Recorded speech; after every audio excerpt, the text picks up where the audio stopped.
Et son invité ce matin, l'un des plus grands avocats pénalistes français, Maître Hervé Temim. Bienvenue à vous et bonjour Hervé Temim. Bonjour. Si on modifie la Constitution, comme le souhaite le candidat à la présidentielle Xavier Bertrand, peut-on dans ce cadre envisager des peines automatiques minimum contre les agresseurs de policiers ? On pourrait effectivement modifier la Constitution pour arriver à supprimer le principe d'individualisation des peines. Ce serait une régression absolument catastrophique. Ce serait s'attaquer à l'un des principes les meilleurs de notre justice pénale. Ça resterait très probablement anti-conventionnel, c'est-à-dire contraire aux dispositions de la Convention européenne de sauvegarde des droits de l'homme, c'est-à-dire que je ne crois pas que ça aurait une réelle légalité, mais le principe d'individualisation des peines n'est pas intangible. On peut aussi, par exemple... On peut l'interroger. On peut tout interroger. On peut considérer aussi, je raisonne par l'absurde, si on va aussi loin que le doute doit bénéficier à l'accusation. On pourrait considérer que, en présence d'un doute, on doit condamner. C'est idiot. C'est absurde. Je pense que envisager de prononcer des peines planchées dans n'importe quel type de crime ou de délit, c'est une catastrophe. Mais pourquoi ce serait une catastrophe ? Parce que ça remet en cause ce principe qui est pour vous un principe supérieur de l'individualisation des peines ? Ça remet en cause. Vous savez, je suis le premier à pester souvent contre des décisions de justice. Je ne fais pas partie de ceux qui considèrent qu'on ne doit pas commenter des décisions de justice. La parole est libre et la discussion doit être totale, même à l'égard de décisions de justice. Mais il y a deux principes intangibles. Le premier, c'est l'indépendance de la justice et des magistrats du siège. Il faut les protéger.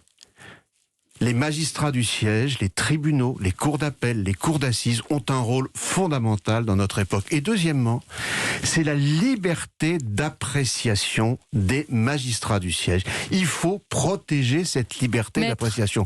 Rien n'empêche... Et quand on protège les policiers et les forces de l'ordre ? On les protège en requérant l'application de la loi et en les faisant juger. Mais Sonia Mabrouk, on peut critiquer ce verdict. Il est critiquable sans doute.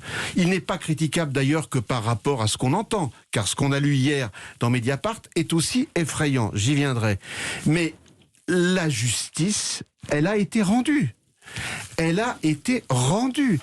La justice a été rendue conformément à la loi. J'entendais hier, l'avocat des policiers, Maître Liénard, que je ne connais pas personnellement, et qui est un avocat qui les défend remarquablement, dire que la présidente de la cour d'assises avait été remarquable, que les débats s'étaient déroulés tout à fait convenablement, et vous savez, on est entre tout va bien, pardonnez-moi, tout va bien, Madame la Marquise. Alors, mais je vous dis pas ça. Je vous dis pas ça. Là, on est en train de critiquer un film que personne n'a vu. On veut comprendre.